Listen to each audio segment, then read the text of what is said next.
देख आज हम लोग जो चैप्टर पढ़ रहे हैं वो है एपी। एपी का मतलब अर्थमेटिक प्रोग्रेशन। ठीक है, हम समझेंगे पहले कि अर्थमेटिक प्रोग्रेशन होता क्या है। तो देख सिंपल सा होता है कि वो नंबर्स का अरेंजमेंट होता है। क्या होता है? नंबर्स का अरेंजमेंट होता है। कैसे नंबर्स का अरेंजमेंट होता है? आखिर कैसे नंबर का अरेंजमेंट? जिनका कॉमन डिफरेंस सेम हो। कैसा?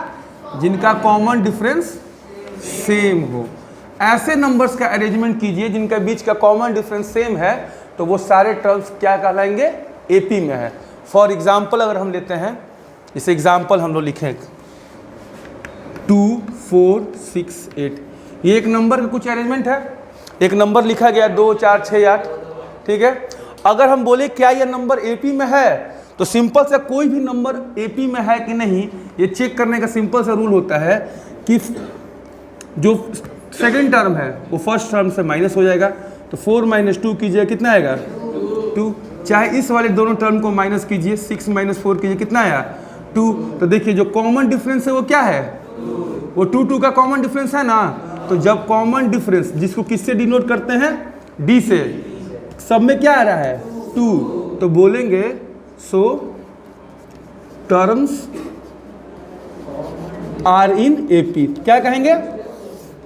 Terms are in AP. ठीक है, अब देखिए तो हमको यहां से क्या मालूम चल गया कि कोई भी नंबर या कोई भी अरेंजमेंट या कोई भी दिया हुआ सीरीज जो है वो एपी में है कि नहीं। ये कैसे मालूम चलता है? सिंपल से हम क्या करते हैं, हाँ कॉमन डिफरेंस निकालते हैं। कॉमन डिफरेंस निकालने का तरीका क्या होता है? Second term minus first term. अगर इसको और आसान भाषा में समझें, क्योंकि कभी कभी क्या करता है कि निगेटिव भी होता है।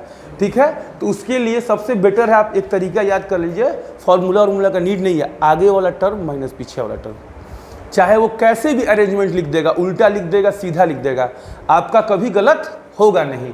जैसे आगे वाला टर्म माइनस पीछे वाला टर्म, आगे वाला टर्म माइनस पीछे वाला टर्म, आगे वाला टर्म माइनस पीछे वाला टर्म। अब इसको उल्टा लेके चलिए, मान लो कि एपी ऐसे लिखा होता, ऐसे लिखा होता, मान लीजिए लिखा होता, ये भी एक एपी है। अब इसका अगर हम पूछे कॉमन डिफरेंस क्या है, तो क्या है कॉमन डिफरेंस का? 6 - 8 = -2। जी हाँ, -2। देखिए डिक्रीज हो रहा है कि -2 है कि नहीं? ये -2 है। तो सबसे अच्छा क्या तरीका कॉमन डिफरेंस याद करने का? आगे वाला टर्म माइनस पीछे वाला टर्म। चाहे वो उल्टा करके एपी दे दे, चाहे वो इंक्रीजिंग ऑर्डर का एपी दे दे, आपको कोई प्रॉब्लम नहीं है। ठीक है, कोई प्रॉब्लम नहीं। तो एपी समझ गए? कब कहते हैं AP? When common difference is same for all series, then numbers, then series लिखो, series are said to be in AP. क्या कर रहा है कि अगर कॉमन डिफरेंस सेम हो पूरे सीरीज का, तो हम क्या कहेंगे कि वो सीरीज किस में है? एपी में है। ठीक है, कॉमन डिफरेंस निकालने का तरीका आपको बता ही दिया हुआ है, T2 - T1। अगर T3 लिखना है तो T3 - T2। ठीक है, आगे वाला माइनस पीछे वाला, जस्ट आगे वाला जस्ट पीछे वाला, जैसे T8 - T7। समझा क्या? तो ये हो गया कॉमन डिफरेंस का फॉर्मूला। इसको और लिखना है इजी में, मतलब ऐसे लिख लीजिए आप, ये लिख सकते हैं Tn - Tn - 1। मान लो अगर n तुम्हारा 8 है तो ये क्या हो जाएगा? 7 हो जाएगा ना? नहीं ना, वही आसान, उसी को हम लिख दिए मैथमेटिकल फॉर्म में, चीज़वा वही लिख रहे हैं। अब आप फॉर्मूला कोई पूछेगा तब स्कूल में फॉर्मूला लिख दो जी, आगे वाला माइनस पीछे वाला, ऐसे थोड़े लिखेंगे यार कि आगे वाला माइनस पीछे वाला। ये हम तेरे को बता रहे हैं कि एग्जाम में कॉमन डिफरेंस दिमाग में यही बैठा कर रखना। ये तो कॉपी में लिखने के लिए अच्छा लगता है ऐसा। ठीक है, टी से क्या डिनोट होता है दोस्त? ये टी किसको डिनोट करता है? टर्म्स को। जी हाँ, सेकेंड टर्म जैसे लिखते हैं ना T2, यानी T2 का मतलब क्या हो गया? Second term. जैसे इसमें सेकेंड टर्म कौन सा है आपका? 6 है। समझ में आ गया? अब देखिए n क्या होता है आपका? नंबर ऑफ टर्म्स होता है। जैसे T2 बोले तो ये इसका n की वैल्यू क्या है 2 है। या इस सीरीज में टोटल नंबर ऑफ टर्म्स कितने हैं 1 2 3 4 5, तो यहाँ n की वैल्यू क्या हो जाएगी इस टर्म के लिए 5, ठीक है, या 5 लिख लीजिए। ये होता है n का मतलब होता है नंबर ऑफ टर्म्स। अब देखिए एक होता है फर्स्ट टर्म, क्या होता है फर्स्ट टर्म होता है। फर्स्ट टर्म मतलब एपी का जो सबसे पहला टर्म होता है वो कहलाता है फर्स्ट टर्म। वो फर्स्ट टर्म, जैसे यहाँ का फर्स्ट टर्म क्या है 8, अब फर्स्ट टर्म को किससे डिनोट करते हैं ए से, किससे ए से, तो फर्स्ट टर्म को डिनोट करते हैं ए से, जो कि मेरा 8 है यहाँ के लिए। चलिए अब नेक्स्ट आइए, नेक्स्ट इसमें एक आपको सीखिएगा लास्ट टर्म। लास्ट टर्म को डिनोट करते हैं एल से, चाहे मेरी मर्जी हम डिनोट कर सकते हैं टी एन से। ये दोनों केस को बोलेंगे हम लास्ट टर्म। लास्ट टर्म किससे डिनोट करते हैं, या तो एल से डिनोट कर दो या तो टी एन से डिनोट कर दो। हमारे केस में लास्ट टर्म क्या है दोस्त 0, तो 0 is our last term. Clear, तो ये हो गया हमको एपी में जानना चाहिए कि एपी में कोई सीरीज लिखी हुई है तो फर्स्ट टर्म को किससे डिनोट करते हैं ए से, लास्ट टर्म को किससे डिनोट करते हैं एल से या टी एन से, कॉमन डिफरेंस को किससे डिनोट करते हैं डी से, ठीक है। कॉमन डिफरेंस का फॉर्मूला क्या होता है टी एन माइनस 1, ठीक है, यानी आगे वाला माइनस उससे जस्ट एक पीछे वाला टर्म, ठीक है। ये हो गया हमारा एपी का जो बेसिक नॉलेज हो गया, ठीक है। अब नोट कीजिए, इसके बाद हम लोग फॉर्मूला पढ़ेंगे कि कैसे लास्ट टर्म निकालते हैं, फिर क्वेश्चंस करेंगे उस पर, नोट डाउन कीजिए। चलिए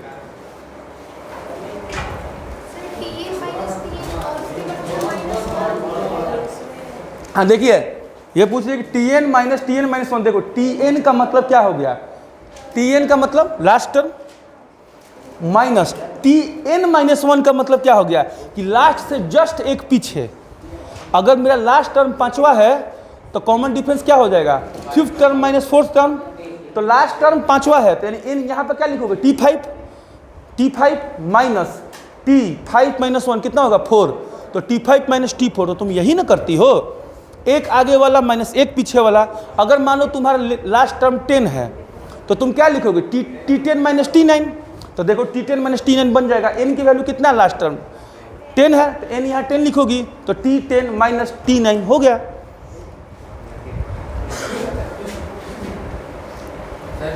जरूरी है कि हमेशा लास्ट ही टर्म है, कोई बीच से उठा के टर्म ले सकते हैं? बिल्कुल ले सकते हैं, लिखने का तरीका है। बीच से मान लीजिए कि आप थर्ड टर्म के लिए निकालेंगे कॉमन डिफरेंस, हाँ तो आप थर्ड टर्म के लिए निकालिए T3 माइनस T2 हो तो गया।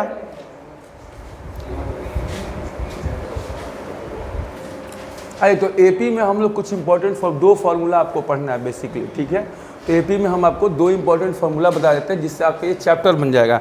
सबसे पहला फार्मूला होता है आपको लास्ट टर्म फाइंड करने का। क्या जी फाइंड करने का लास्ट टर्म। लास्ट टर्म किससे डिनोट करते हो एल से डिनोट करते हो या टी एन से करते हो। तो जो फार्मूला तुम्हारा बनेगा टी एन इक्वल टू होता है, या इसको ब्रैकेट में एल भी लिख लो, कोई बात एक ही है, इक्वल टू होता है ए का मतलब first term plus n minus 1, ठीक है, इंटू डी। n का मतलब क्या होता है नंबर ऑफ टर्म्स, कितना टर्म्स है। ये फॉर्मूला यूज़ कर लीजिएगा तो आपको लास्ट टर्म निकल जाएगा। फॉर एग्जांपल देखिए आपका ये एपी में है कि नहीं, ये जो दिया हुआ था सीरीज या जो अरेंजमेंट दिया हुआ था ये एपी में है कि नहीं है, आपको मालूम है एपी में है। चलिए इसका फर्स्ट टर्म कितना है, ठीक है, इसका कॉमन डिफरेंस कितना है 6 माइनस 8 माइनस 2, इसका टोटल नंबर ऑफ टर्म कितना है 5 है। चलिए जरा इसका 5th टर्म निकालिए, तो लास्ट टर्म निकालने का फॉर्मूला यही होता है ना, इसका 5th लास्ट टर्म क्या है, तो अगर जब इसका 5th टर्म निकालें तो 0 आना चाहिए, इसका मतलब चलिए निकालते हैं 8 हो गया प्लस n माइनस 1 है ना फॉर्मूला में, n की वैल्यू क्या है 5 माइनस 1, d की वैल्यू कितना है 2, 8 माइनस 8 कट गया, कितना है देखिए आपका जो 5th टर्म था वो 0 था एपी में ना, तो ये हो गया आपका फॉर्मूला। इसको यूज़ करके हम निकालेंगे कि लास्ट टर्म कैसे निकलता है, किसी भी गिवन एपी का लास्ट टर्म का फॉर्मूला क्या होता है। एक ये हो गया फॉर्मूला। अब देखिए यही क्वेश्चन रहेगा, सेम क्वेश्चन। यहाँ पे आपने क्या किया है कि आपने स्टार्टिंग से लिया है ना जी निकालने का काम। अब मान लीजिए बोल देगा कि find out the fourth term from the end, यानी अंतिम से चौथा, लास्ट से निकालिए। जैसे ये आप स्टार्टिंग से निकालते हैं, अगर यही बोल देगा and term from the end, and term from the end का मतलब इधर से, इसको उल्टा चलाइए, and term from the end. जैसे एंड से पांचवा टर्म क्या है आपका? नहीं, 8 है। जैसे स्टार्टिंग से तो आपका 0 था, फिफ्थ टर्म हमने निकाल लिया। अगर यही एंड से बोल देगा तब क्या फॉर्मूला होगा? तो देखिए फॉर्मूला हो जाएगा nth टर्म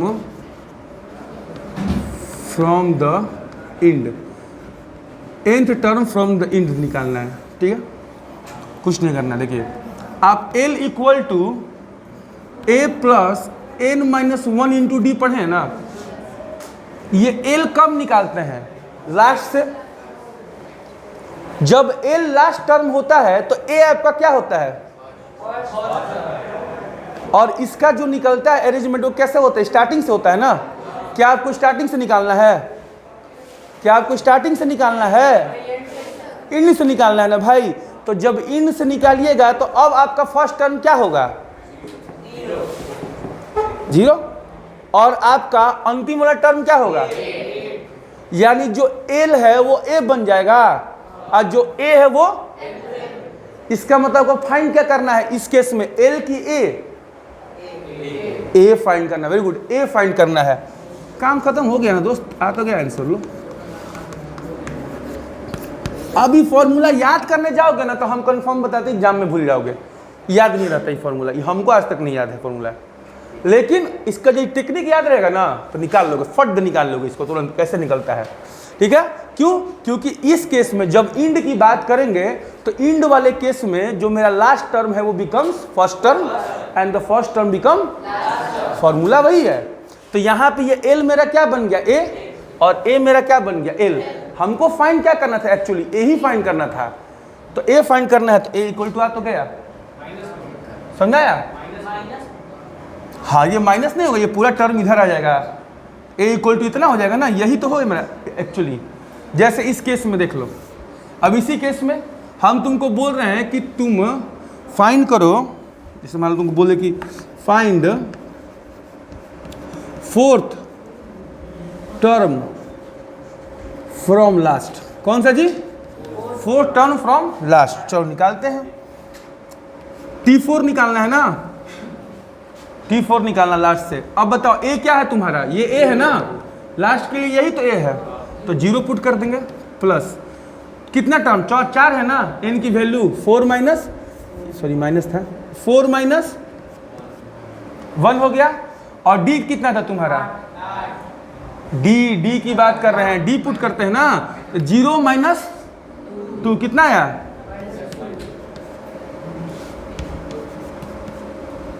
-8 हो गया, +8 हो गया। तो चौथा टर्म काउंट कर, 1 2 3 4, गड़बड़ा गया, ओ सॉरी ये 6 होगा ना, 4 माइनस 1 3 हुआ, अब -3 इंटू -2 6 हो जाएगा। तो देखो ये तुम्हारा जो फोर्थ टर्म है क्या है? यही T4 है ना, T4 फ्रॉम लास्ट। तो देखो तुम्हारा T4 फ्रॉम लास्ट 6 आया, यहाँ भी T4 फ्रॉम लास्ट 6 आया। समझ में आया कैसे इंप्लीमेंट करते हैं इस फॉर्मूला को? कैसे इस फॉर्मूला को इंप्लीमेंट करते हैं? ये कब होता है? स्टार्टिंग से। ये कब होता है? एंड से। क्लियर है ना? ठीक है, इसमें हम लोग L निकालते हैं, इसमें हम जनरली क्या निकालते हैं? A। ठीक है, इसका जो लास्ट टर्म होता है वो मेरा फर्स्ट टर्म होता है, जो फर्स्ट टर्म होता है वो मेरा लास्ट टर्म होता है। बाकी D और N बिल्कुल सेम रहता है, उसको कोई चेंजेस नहीं है। क्लियर? उतार लीजिए। इस चैप्टर में आपको इससे ज़्यादा थ्योरी नहीं पढ़नी है, चैप्टर हो गया खत्म। आइए क्वेश्चन बनाते हैं। आज तक वाला का एक्सरसाइज 5A करने जा रहे हैं, ठीक है।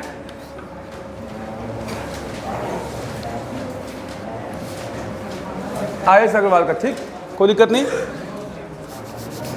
देखो क्वेश्चन नंबर कुछ चूज किए हैं, देखो ये क्वेश्चंस कर लेंगे ना तो मैक्सिमम डाउट क्लियर हो जाएंगे। 4 6 10 14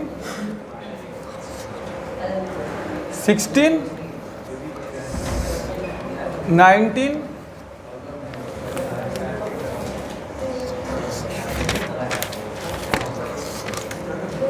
एंड 24। स्टार्टिंग में 1 to 25 क्वेश्चंस करेंगे हम लोग। उसमें से ये जो क्वेश्चन है हम कुछ बता रहे हैं आपको, आप समझिएगा। अगर ये क्वेश्चन आपको क्लियर हो जाएंगे तो क्वेश्चन नंबर 1 से लेकर 25 तक आपको कोई डाउट नहीं होंगे। बात ना कर क्लास में ले रहे हो तो बहुत आवाज़ हो रही है पीछे।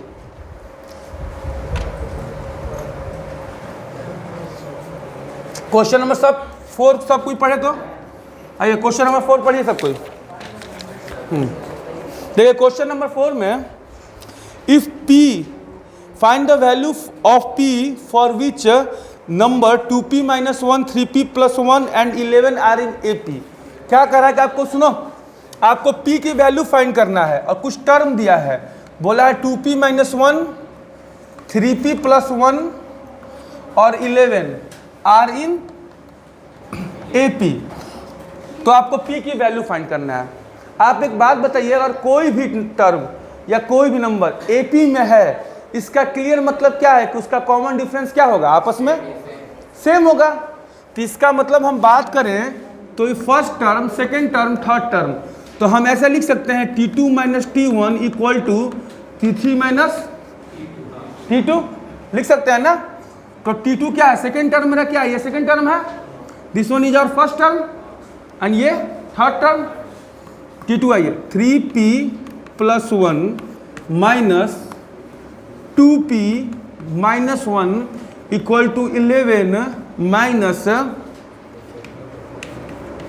3P + 1। देखिए 3P + 1 minus 2P + 1 equal to 11 minus 3P - 1 हो गया। अब देखिए यहाँ पे 3P में से 2P गया, कितना बच गया P, 1 और 1 2। यहाँ क्या हो गया 11 में से 1 गया, कितना हुआ 10। यहाँ क्या हो गया 3P। अब 3P इधर आएगा, कितना हो जाएगा 4P। और ये 2 किधर जाएगा, उस साइड जाएगा, कितना हो जाएगा 8। तो value of P equal to 2 आ गया आंसर। आपका 4 नंबर बन गया, नोट डाउन कर लीजिए, सिंपल है। तो जब भी कुछ ऐसा दे देगा कि this term are in AP, तो आपका पहला दिमाग में क्या क्लिक करना चाहिए कि the common difference are same. अगर कोई भी चीज AP में है तो उसका कॉमन डिफरेंस क्या है, सेम है। ठीक,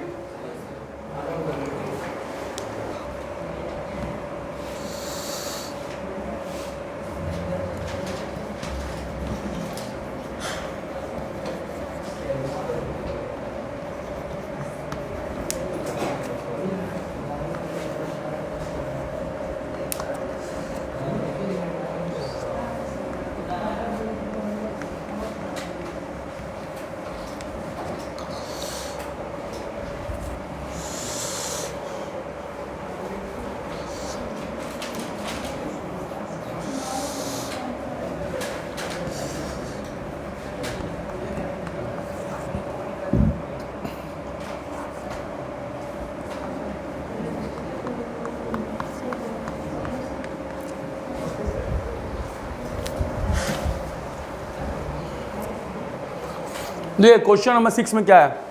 क्वेश्चन नंबर 6 में आपको कोई एक टर्म है जो AP में है, ठीक है। बोला है कि nth टर्म जो है ना उस प्रोग्रेशन का इस फॉर्म में लिखा गया, किस फॉर्म में, 4n - 10। तो कह रहा है कि फर्स्ट टर्म निकालिए, सेकेंड कॉमन डिफरेंस निकालिए और 16 टर्म निकालिए।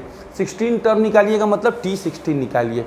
ऐसे लिखते हैं ना 16 टर्म को AP में, सेकेंड टर्म को कैसे लिखते हैं T2, तो 16 टर्म को लिखेंगे T16 में। तो सबसे पहली चीज़ क्या आपको निकालनी है भाई, A निकालनी है ना। A का मतलब क्या होता है, फर्स्ट टर्म होता है। फर्स्ट टर्म के लिए n की वैल्यू क्या होगी 1। अगर कोई टर्म फर्स्ट टर्म है तो उसका n क्या होगा 1, सेकेंड है तो 2। यहाँ पे तो वही पूछा है ना। चलिए 1 पुट कर दीजिए, 1 पुट कीजिएगा तो A की वैल्यू आ जाएगी। ये 4, n की जगह पे क्या रखिए 1 - 10, कितना हो गया, तो -6 इज योर फर्स्ट टर्म। अब आ जाइए सेकेंड। सेकेंड में क्या आपको निकालना है, कॉमन डिफरेंस। कॉमन डिफरेंस का फॉर्मूला क्या होगा, T2 - T1। आप लिख सकते हैं ना, आगे वाला टर्म माइनस पीछे वाला टर्म, या T3 - T2। देखिए T1 निकाल चुके हैं हम लोग ना, T2 नहीं निकाला है हमने।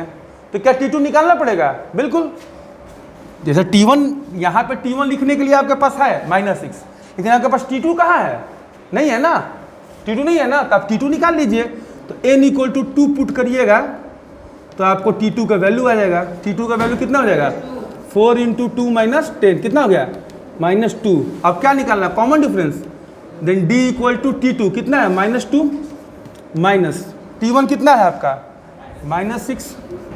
कितना हो जाएगा वैल्यू? 4 हो जाएगा। हो गया?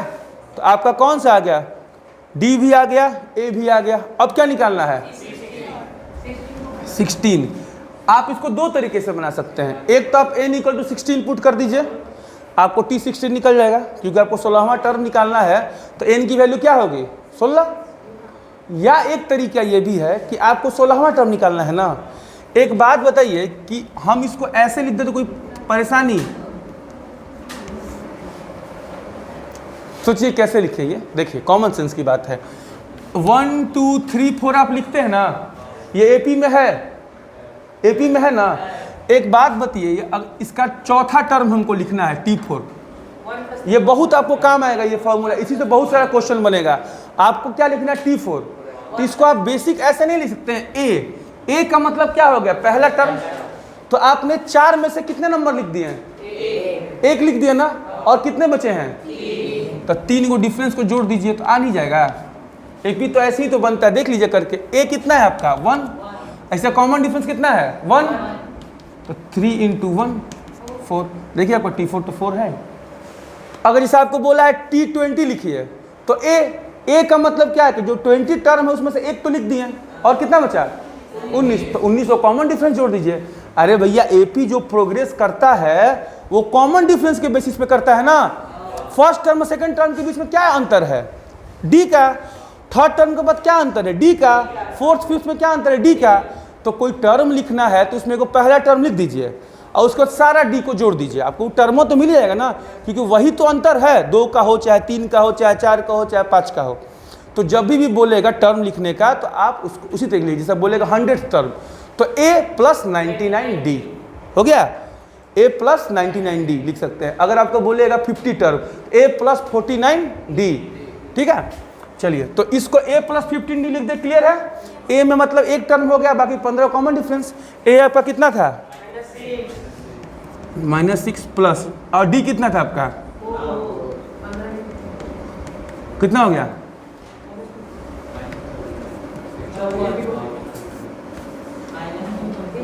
हो गया ना। चलिए नोट डाउन कर लीजिए, इसको भी समझ में आया? इसको ध्यान रखिएगा, इसका बहुत यूज है आपका। इसके बहुत सारे क्वेश्चंस इसी तरीके से बनेंगे। अभी आगे हम लोग देखेंगे। चलिए बनाइए इसको। आज नीचे कुछ करते हैं, बात नहीं कर।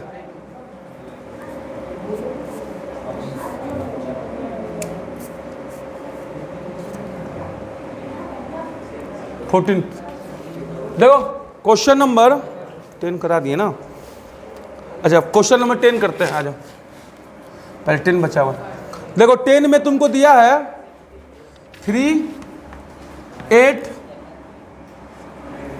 13 18 डॉट डॉट करके 88 भी दिया हुआ इसी बीच में। बोला कोई एक AP है जिसका अरेंजमेंट दिया हुआ है, जिसका सीरीज दिया हुआ है, और आपसे पूछा है कि आप ये बताइए कि जो 88 वाला नंबर है ना, इसके लिए n की वैल्यू क्या है। मतलब ये कौन सा टर्म है? 5वां टर्म है, 6ठा टर्म है, 20वां टर्म है, 50वां टर्म है, ये बताना है।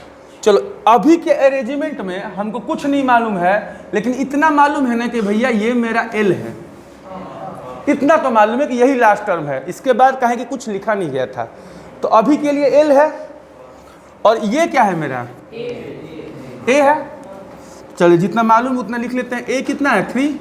L कितना है? 88 है। N जो है हमें मालूम नहीं, और D हम निकाल लेंगे 8 - 3 करके, जो कि होता है 5। क्लियर? अब हमको L का फॉर्मूला बताया गया है। L की जगह पे 88 लिखिए, A की जगह पे 3 लिखिए, N - 1 लिख लिए। D की जगह पे क्या लिखिएगा? 5 n minus 1 into 5 equal to 85 आएगा। 3 इधर माइनस हुआ तो 85 हो गया। कितनी टाइम्स? 17 टाइम्स। तो n की वैल्यू क्या हो गई? n की वैल्यू हो गई 18। इसका मतलब है कि ये जो मेरा 88 था वो कौन सा टर्म था? T18 टर्म था। समझ में आ गया? नोट डाउन कर लीजिए। हो गया?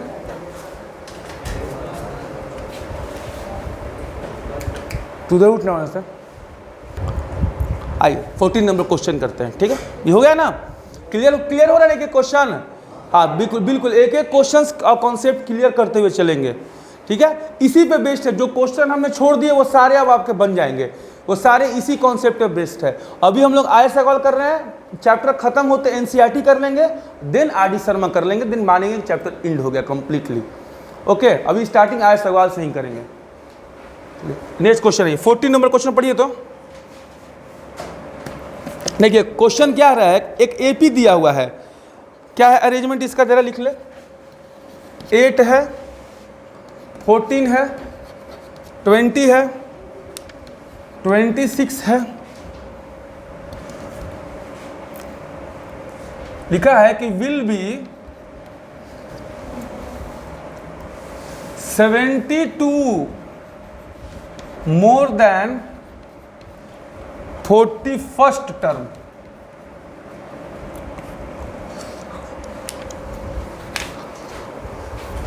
कह रहा है कि इस एपी का कौन सा ऐसा टर्म है, ध्यान सुनिए क्वेश्चन का मतलब, ये एपी है।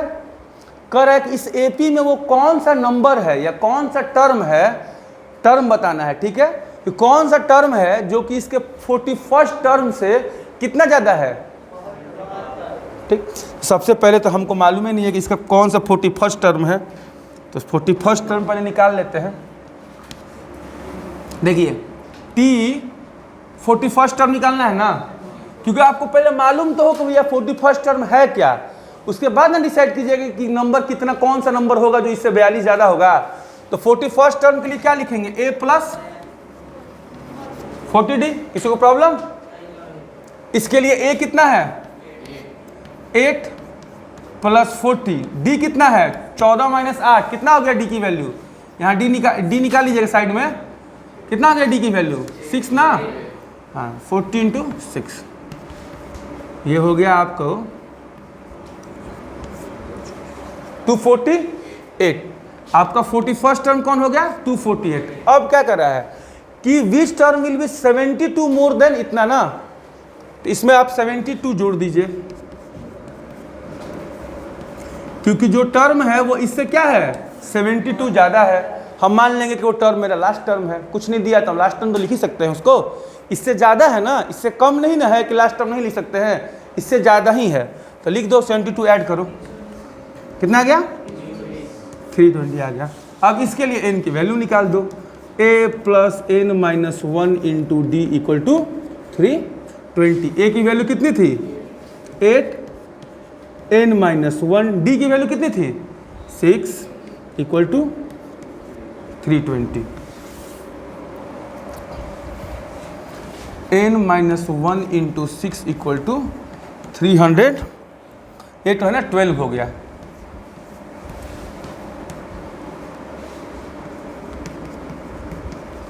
इसका मतलब है कि 53rd टर्म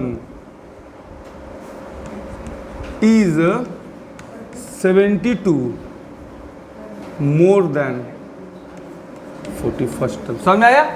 n की वैल्यू कितनी आ गई 53।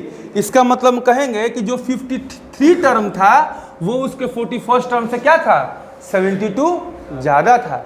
क्लियर हुआ? तो क्वेश्चन पढ़ के डिसाइड करेंगे। जैसे क्वेश्चन पढ़ के हमको मालूम चल गया कि इस क्वेश्चन में हमको क्या निकालना, तो सबसे पहले मालूम करना था 41st टर्म क्या है, हमने 41st टर्म निकाल दिया। फिर हमको मालूम करना था अच्छा कौन सा नंबर है जो कि 72 ज़्यादा है, तो 72 हमने ऐड कर दिया, 72 ऐड कर दिया 320 आया। अब हमको इस 320 के लिए क्या चाहिए था n का वैल्यू, जो कैसे निकलता है लास्ट टर्म के फॉर्मूला से निकलता है, हमने यूज़ किया, निकाल दिया। आगे सिंपल, ऐसे तो करते रहना, ऐसे ही करते रहना, क्वेश्चन बनते रहेगा। चलिए उतारिए इसको।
16 नंबर क्वेश्चन सबको रीड कर ले एक बार।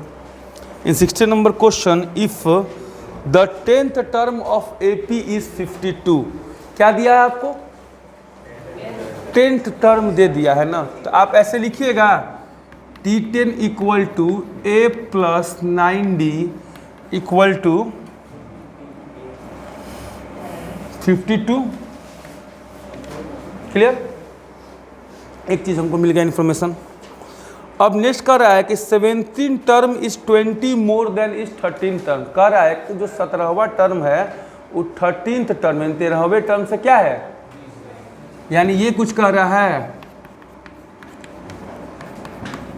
इसमें आपको परेशानी है नहीं ना? इसके लिए आप क्या लिखिएगा? कोई प्रॉब्लम? 17 को तो ऐसे ही लिखेंगे ना, a प्लस 16D। इसको कैसे लिखेंगे?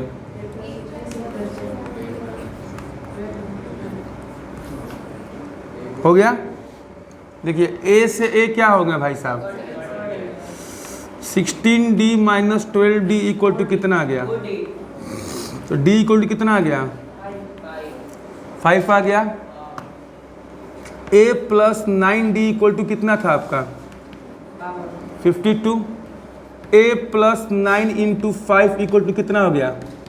52। इसको सॉल्व कीजिएगा, a का वैल्यू कितना आएगा? 7। आपसे क्वेश्चन में क्या कहा था? AP लिखिए, a मालूम है आपको और d मालूम है। AP लिख दीजिए 7, 12, 17, 22 डॉट डॉट डॉट। खत्म, बन गया क्वेश्चन। बनाइए, करना क्या था उसमें?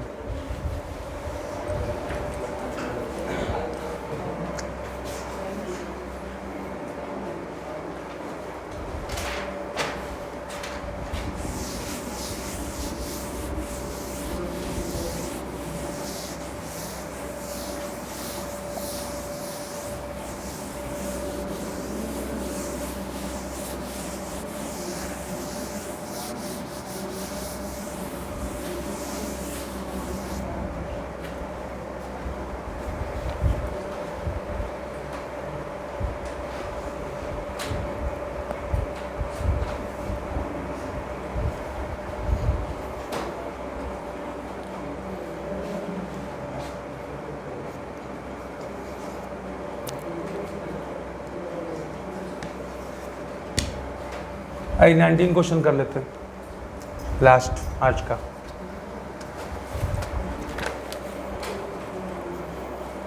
देखिए, find the sum of the two middle terms of AP. AP एक लिखा हुआ है आपको, इस बार आपको एपी लिखा हुआ है -4/3 comma -1 -2/3 dot dot dot dot 4/1/3। ठीक है, इसमें ना आपको क्या करना है कि मिडल टर्म का सम निकालना है। किसका? तो भैया पहले मालूम तो हो कि नंबर ऑफ टर्म कितना है। आप मिडिल कब डिसाइड कीजिएगा? जैसे 10 होगा तब बोलिएगा कि ये सर 5वां 6ठा को जोड़ दीजिए, मिडिल हो सकता है कि नहीं? जैसा मान लीजिए 7 टर्म होगा तो उसके हिसाब से मिडिल टर्म उसका बनेगा। तो आपको इसमें पहले क्या फाइंड करना है? क्वेश्चन पढ़ के लगा कि नंबर ऑफ टर्म फाइंड कर लेते हैं, इन की वैल्यू फाइंड करते हैं कि नहीं। अब आपका a कितना है बताइए? आपका d कितना है? -1 -4/3 हो गया। यही लिखते हैं ना, फर्स्ट आगे वाला टर्म माइनस पीछे वाला टर्म, -1 माइनस ये। तो कीजिएगा तो ये -1 + 4/3 आ जाएगा। इसको सॉल्व कीजिएगा तो 1/3 आ जाएगा। 1/3। l कितना है आपका? 13/3 है, वो l है ना आपका लास्ट टर्म। अब l इक्वल टू क्या होता है फॉर्मूला? a + n - 1 × d, यही तो होता है, यहीं से लिख देते हैं डायरेक्ट। 13/3 इक्वल टू a का वैल्यू कितना है? -4/3 प्लस n - 1, d की वैल्यू कितनी है? 1/3। अब n - 1/3 इक्वल टू 13/3 प्लस 4/3। ये माइनस में इधर आएगा तो प्लस बन जाएगा। कितना हो जाएगा? 13 में 4 ऐड कीजिएगा, कितना हो जाएगा? 17। तो 1/3 इक्वल टू 17/3, 3 से 3 कैंसिल आउट हो गया, n-1 कितना बच गया, n-1 की वैल्यू कितनी आ गई 17, n की वैल्यू कितनी आ गई, n की वैल्यू आ गई आपका 18, तो टोटल टर्म कितना हो गया 18। जब टोटल टर्म 18 है तो उसका मिडिल टर्म कौन कौन सा है, हाँ 9 भी है और 10 भी है, हाँ अरे भैया 8 गो टर्म इधर निकल गया, 8 गो टर्म उधर निकल गया, 8 8 16 हो गया, और बीच में 2 गो टर्म पूछा है ना कि सम ऑफ द मिडिल टर्म्स, एगो का नहीं बोला है, सम ऑफ द मिडिल टर्म्स, तो 8 को इधर से साइड किए हैं, 8 को इधर से साइड किए हैं, तो बीच में कितना बच गया 2, समझ में आया ना, 18 तबियत ठीक ना है, बच जाएगी ना, हाँ लाइफ इंश्योरेंस वाला लोग ही यहाँ मरे।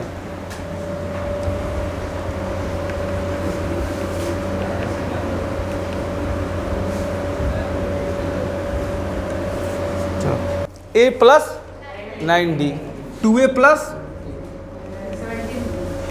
यही ना सम ऑफ द मिडिल टर्म निकाल रहे हैं ना, 17D वही 2, A की वैल्यू लिख दो कितना है, माइनस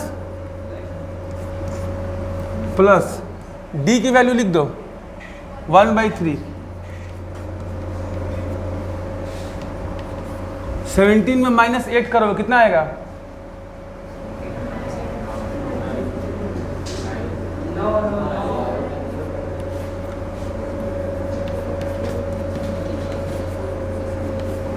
नोट डाउन कर लो।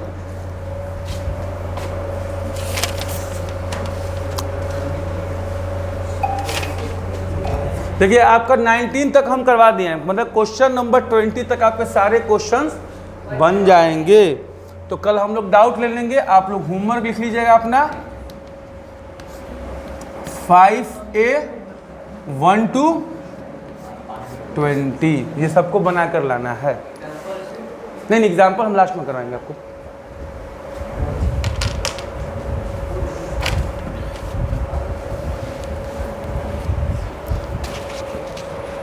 चलिए धन्यवाद।